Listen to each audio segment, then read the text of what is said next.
CNE news में आप सभी का स्वागत है और अब लेते हैं खबर विशेष की ये खबर। चंडीगढ़ शहर के सैकड़ों व्यापारी और उद्यमी प्रशासन के तुगलकी फरमान से परेशान हैं। इस फरमान के खिलाफ व्यापारी और उद्यमी सड़कों पर उतर रहे हैं। इसके बाद भी समस्याओं का समाधान नहीं हो रहा है। इसी को लेकर आम आदमी पार्टी के प्रदेश अध्यक्ष प्रेम गर्ग ने कहा, यदि भाजपा और प्रशासन समाधान नहीं निकाल पा रहे हैं तो सभी को मिलकर अब MHA दिल्ली जाना चाहिए।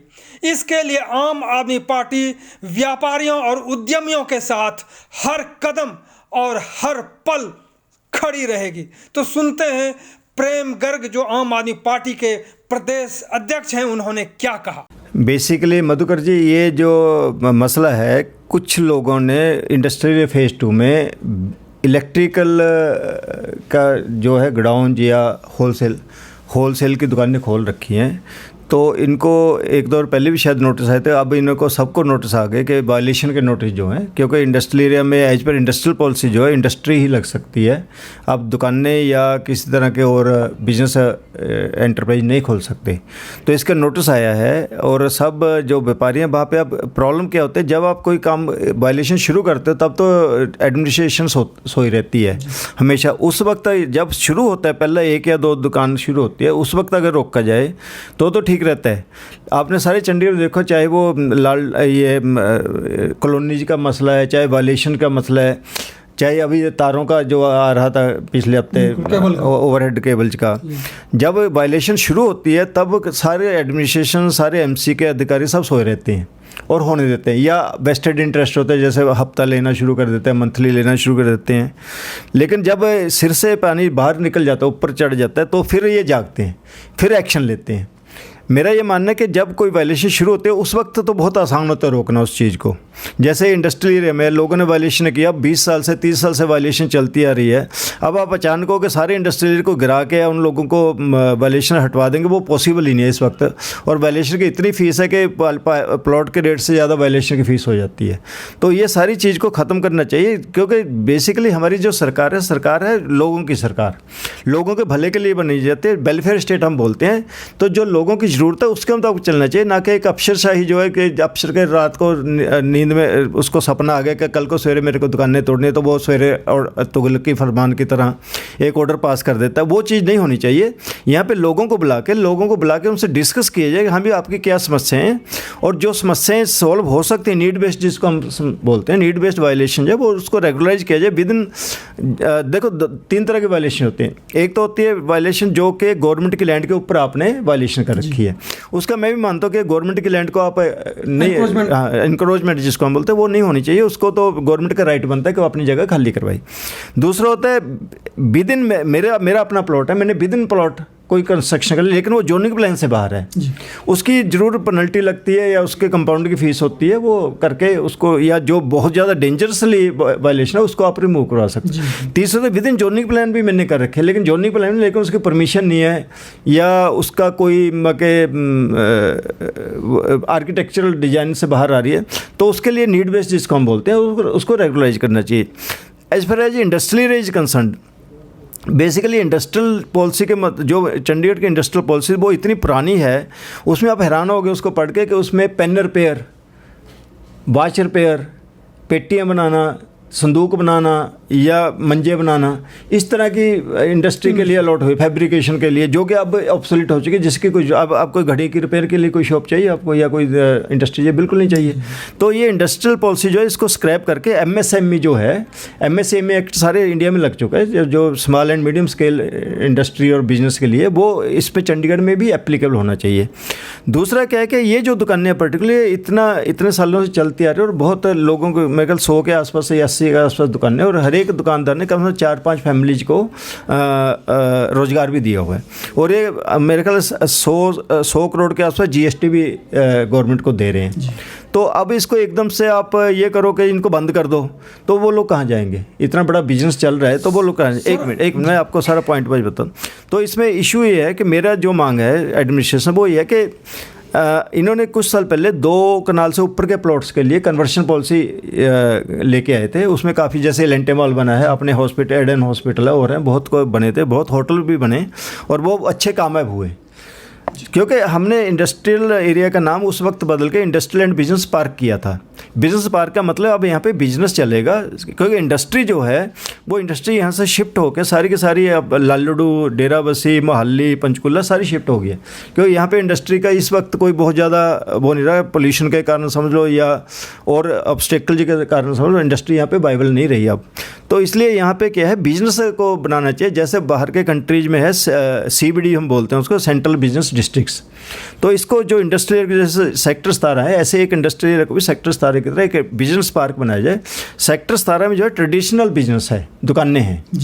इंडस्ट्रियल एरिया में जो इंडस्ट्री कम बिजनेस है, जैसे बेस किचन जो होगी, रेस्टोरेंट्स हो गए, या IT से रिलेटेड ये काम हो गया, या जैसे बड़े बड़े मॉल्स हैं, वो होटल्स हैं, ग्राउंड हैं, इस तरह का जो है वो परमिट करनी चाहिए, ताकि एक ये बहुत अच्छा एक हैपनिंग प्लेस जो है, जिसको हम बोलते हैं, वो बन जाए। स्मार्ट सिटी का मतलब जो है रियली स्मार्ट सिटी। जैसे आप टाइम स्क्वायर में जाते हैं न्यूयॉर्क में, या मेलबोर्न में जाते हैं, किसी भी सिटी में जाते, सिंगापुर जाते हैं, तो वहाँ पे आपको बड़ी बड़ी बिल्डिंगें, ऊंची ऊंची बिल्डिंगें दिखते हैं, और उसमें बिजनेस दिखता है। हांगकॉन्ग जाते हैं तो इस तरह का एक इसको, क्योंकि 17 सेक्टर में आप पर्टिकुलर हाइट के ऊपर नहीं जा सकते, लेकिन यहाँ पे आपको पर्टिकुलर हाइट, जैसे अपने एलेंटे 6 मंजिला बना दिया, तो आप यहाँ पे जा सकते हैं, और इसको बहुत अच्छा हम एक बिजनेस पार्क बना सकते हैं।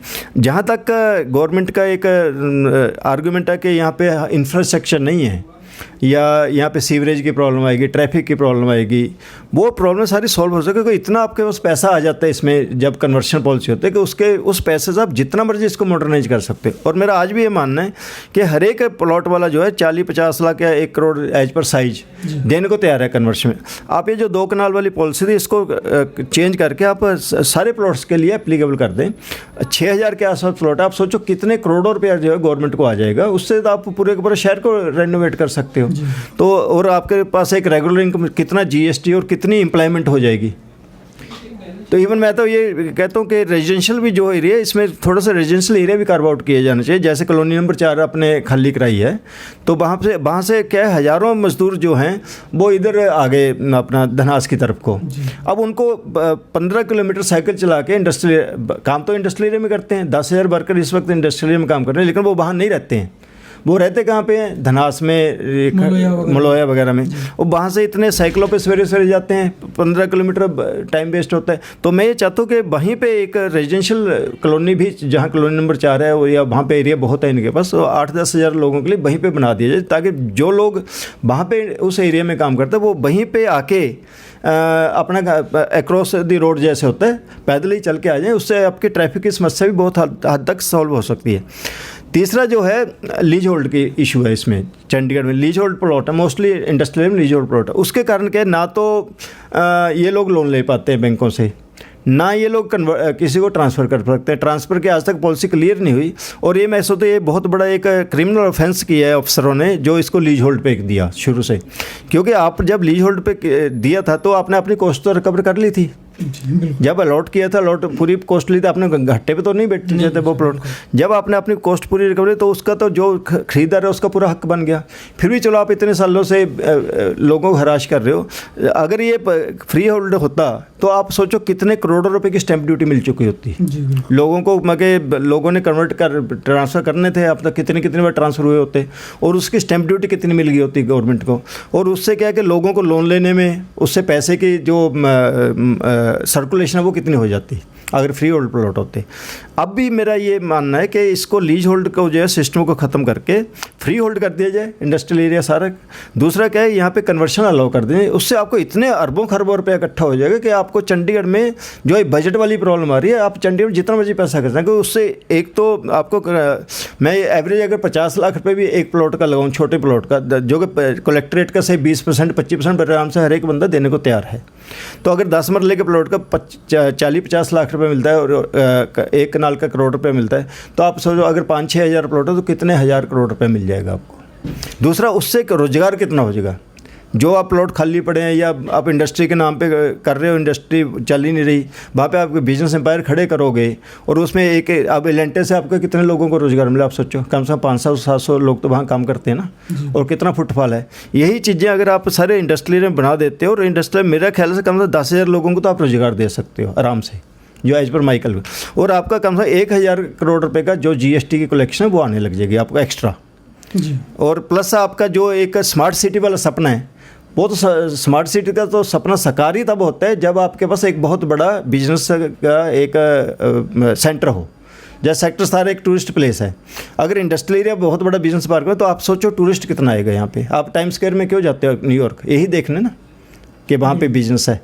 तो आप यहाँ पे लोग आएंगे, दूर दूर से लोग आएंगे। लेंटे में कितने लोग रोज आते हैं, आपने कभी गिनती की नहीं है?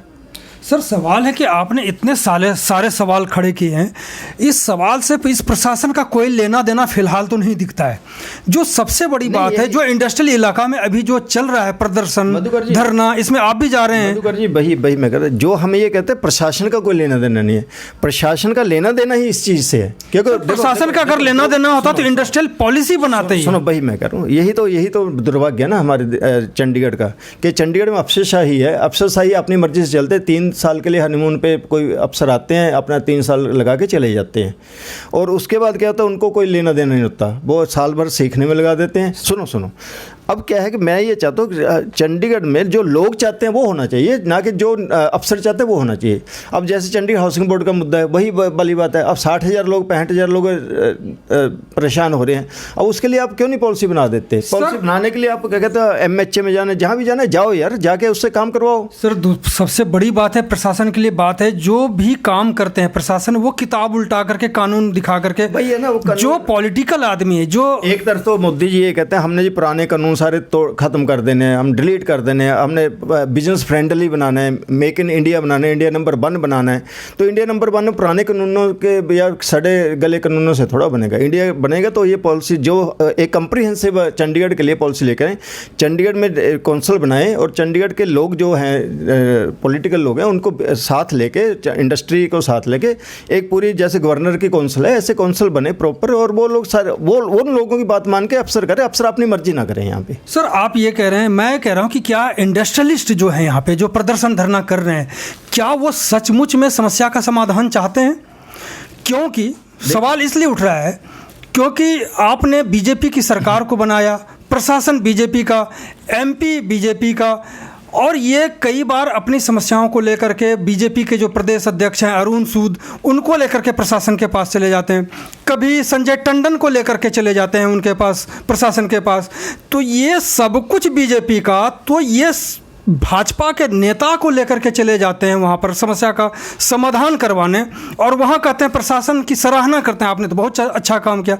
तो आप सराहना करने जाते हैं या वहाँ पे समस्याओं का समाधान करवाना चाहते हैं? अगर इन्हीं नेताओं को लेकर के जाते हैं तो फिर आपकी MP यहाँ पे क्या कर रही है? मधुकर जी ऐसा है, जहाँ तक आप MP का या इन बीजेपी के नेताओं की बात करते हो, उस पर मेरा कमेंट, मैं आपको पता है मैं बहुत ज़्यादा पॉलिटिकली कमेंट नहीं देता। पर सवाल पॉलिटिकल नहीं है, ये इंडस्ट्रियलिस्टों की समस्याओं का समाधान की बात है। जवाब दो।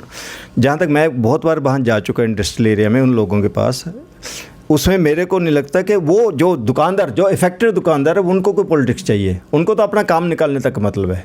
वो तो कहते हैं अरुण सूद है, चाहे संजय टंडन है, चाहे प्रेम गर्ग है, चाहे बाबला जी हैं, चाहे चावला जी हैं, वो तो कहते हैं हमारा काम करा दो यार, हमारे तो आप ही माई बाप हो। सुनो वो तो कहते हैं हमारे माई बाप आप हो। लेकिन हाँ, नेता लोग अपने वोट बैंक के लिए अपनी रोटियाँ सेकते हैं, वो उनकी अपनी प्रॉब्लम। मैं इस चीज़ में नहीं पढ़ता। एक मिनट के लिए कि आप इंडस्ट्रियलिस्ट हैं, क्या आपको एडवाइजर से मिलने के लिए संजय टंडन, सूद या किसी नेता की जरूरत पड़ेगी, या आपको प्रशासक के पास मिलना है तो एक इंडस्ट्रियलिस्ट को, जिनकी बहुत बड़ी समस्या है, उनको मिलने के लिए पॉलिटिकल लोगों की जरूरत है? देखिए, अगर पॉलिटिकल लोगों की जरूरत है तो फिर ये अपने घर ही बैठे। मधुकर जी देखिए, अगर कल को इंडस्ट्रियलिस्ट मेरे को कहता है कि प्रेम जी आप साथ चलो, तो मैं बिल्कुल पूरे मन से उनके साथ जाने को तैयार हूँ, और उनकी समस्या का पूरा समाधान करने के लिए तैयार हूँ। अगर वो अब उनको लगता है कि बीजेपी के नेता उनके लिए ज़्यादा अच्छा कर सकते हैं, दे आर वेलकम, क्योंकि बीजेपी आज पावर में है। और मैं समझता हूँ कि बीजेपी के नेता जो है वो तो चाहे तो एक फ़ोन कॉल पे ही काम करवा सकते हैं। ये तो सिर्फ ड्रामेबाजी होता है कि उनके साथ जाके ये कहना कि एडवाइज़र साहब ने बहुत अच्छा सुन लिया, हमें उनको सुनने की जरूरत हो, फ़ोन करेंगे। अगर सिर्फ अमित शाह जी वहाँ से बोल दें कि जी हाँ जी जो हमारे बीजेपी के लीडर लोकल लीडर कह रहे हैं वो कर दो, आफ्टर फीडबैक तो ये लोग ही देंगे ना। तो अगर ये चाहते हैं जेन्युइनली, सर सवाल उठता है कि इंडस्ट्रियलिस्ट के जो प्रतिनिधि हैं वो क्यों नहीं जाते? सुनिए, देखिए, अगर बीजेपी के नेता सचमुच में चाहते हैं कि बिजनेसमैन की या इंक्रोचर ये जो कॉलोनियों की प्रॉब्लम है सॉल्व हो, तो उनके लिए तो 2 मिनट का काम है, वो अमित शाह जी से मिलें या जो भी वहाँ पे हैं, क्योंकि नीचे भी सरकार इनकी है, ऊपर भी सरकार इनकी है, सब जगह इन्हीं की सरकार है। पंजाब में, हरियाणा में इनके खट्टर साहब बैठे हैं, ठीक है ना। तो ये चाहे तो 2 मिनट में करवा सकते हैं समस्या का समाधान। लेकिन उसमें क्या होता है कि हाँ थोड़े से टेक्निकलिटीज होती हैं, उसको भी सोल्व कर सकते। अफसर हैं, अफसर बैठ के ड्राफ्टिंग करें, मेरे को बैठा ले, मैं ड्राफ्टिंग करके देता हूँ, जो कि कोई चैलेंज भी नहीं कर सकता। सर जो समस्याएं अभी आ रही हैं इंडस्ट्रियलिस्ट को, वो समस्या आज से नहीं है, बहुत पहले से बीजेपी की जो यहाँ पे एमपी बनी है, यही सब कह कर तो बनी कि हम समाधान करवा देंगे। ये प्रॉब्लम होते हैं, इसको कहते हैं keep the pot boiling. It is just like keeping the pot boiling, क्योंकि जब तक आप इसको उबलता रखोगे तो आपकी पोटें मिलती रहेंगी। अगर आज ये प्रॉब्लम ख़त्म कर देते हैं, सॉल्व हो, फिर अगली बार इनके पास मुद्दा क्या रहेगा। इसलिए पॉलिटिशियन को ये होता है कि जी प्रॉब्लम चलती रहे, आगे आगे सॉल्व ना हो, क्योंकि सॉल्व होगी फिर उनके लिए कोई नया मुद्दा ढूंढना पड़ेगा अगले इलेक्शन के लिए। तो अब इलेक्शन टाइम आ रहा है, तो अब ये कहेंगे कि जी देखो हम आपका ये काम कराएंगे, वो काम। मेरे को एक मिसी किरण खेर की वीडियो मेरे को याद है, जब लास्ट इलेक्शन उन्होंने कहा जी आपका फ्री होल्ड वाला काम मैंने कर दिया, बकायदा उन्होंने बुला के सबको कहा आपका जी फ्री होल्ड वाला काम, लेकिन रोजगार भी बहुत दिलवाया। हाँ, लेकिन आज तक नहीं हुआ। ऐसे ही वो उसका था डंप का था कि 18 महीने यहाँ क्रिकेट ग्राउंड बन जाएगा, लेकिन नहीं बना। खैर मैं इस पॉलिटिक्स में फिल्म सिटी भी बना रही थी। हाँ, वो चीज़ें देखो, उनको मुबारक जो वो कर रहे हैं, लेकिन मेरे को यह है कि मेरे भाइयों की, चंडीगढ़ के लोगों की समस्या सॉल्व हो। मैं राजनीति से ऊपर उठ के हर तरह से बीजेपी के साथ, कांग्रेस के साथ, इंडस्ट्रियलिस्ट के सबके साथ चलने को तैयार हूँ। और हमारी पार्टी इसमें कम से कम वोटबाजी वाला काम नहीं करेगी। आज भी जैसे हम जा रहे हैं तो हम not as a political party, हम उनकी सपोर्ट के लिए जाते हैं। और उनको मैंने कहा कि मेरे को आप कहीं भी ले जाओ, कोई आपने पूरे का पूरा एक्ट भी बनाने, मैं बना के देने को तैयार हूँ। और वो एक्ट ऐसा बना के दे दूँगा कि जिसको कोई चैलेंज नहीं कर सके। लेकिन हाँ, वो मेरे को कहें तभी मैं करूँगा। सर सबसे बड़ी बात है कि आप इतने दिनों से आपके नोटिस और नोटिस पे नोटिस, मतलब एक तरह से इंडस्ट्रियलिस्ट जो हैं वो टॉर्चर हो रहे हैं। कभी नगर निगम के वहाँ पे लोग चले जाते हैं, कभी पॉल्यूशन डिपार्टमेंट के लोग चले जाते हैं, कभी प्रशासन के लोग वहाँ पे चले जाते हैं, यानी किसी न किसी तरह से इनको परेशानी होती रहती है। तो ये लोग प्रशासन के बीच में जाने के बजाय एमएचए खुद ही ट्रक भर के क्यों नहीं जाते हैं? अगर आप आज इंडस्ट्रिस्ट के बीच में जा रहे हैं, उनको ये क्यों नहीं सलाह देते कि ट्रक भरो और एमएचए चलो? जब यहाँ प्रशासन कर नहीं सकता, नेता कर नहीं सकते, एमपी करेगी नहीं, तो फिर तो एमएचए ही बच जाता है। वहाँ पे एमएचए में जाएगा, आपको कोई एंटर भी नहीं करने देगा, पहले आपको लाठियाँ मार के वापस भेज, लाठियाँ मार के वहीं गोल चक्कर है, वहाँ पे रोड है, वहाँ पे बैठ जाएं। आखिरकार आप प्रदर्शन या ट्रिब्यून चौक तो घेराव कर रहे हैं ना, तो जब ट्रिब्यून चौक घेरा डाल सकते हैं तो आप वहाँ पे पार्लियामेंट के आसपास क्यों नहीं घेरा डाल सकते? ये जो फैसला है इंडस्ट्री एसोसिएशन ने या इनके जो भी ऑर्गेनाइजेशन है उन्होंने लेना है। जैसे चंडीगढ़ हाउसिंग बोर्ड का मुद्दा है, चंडीगढ़ हाउसिंग बोर्ड के लोग हैं वो लेते हैं, उनके अपनी एसोसिएशन जो है, इनके अपने। लेकिन हाँ, जो भी ये फैसला लेंगे हम इनके साथ खड़े हैं, और रात को 12 बजे भी ये बुलाएंगे तो हम इनके साथ खड़े हैं। और ये इनकी जो जेन्युइन डिमांड है उसके लिए हम पूरी तरह से स्ट्रगल करने को तैयार हैं। तो कुल मिलाकर के ये है कि प्रेम गर्ग साहब जो आम आदमी पार्टी के प्रधान हैं, अध्यक्ष हैं, उन्होंने साफ कर दिया इंडस्ट्रियलिस्ट से कि जो भी मदद इनसे चाहिए ये तैयार हैं, चाहे एमएचए जाना हो या कहीं और भी। बहुत बहुत धन्यवाद आपका बात करने। Thank you Madhukar ji. CNE news के साथ बने रहने के लिए आप सभी का बहुत बहुत धन्यवाद।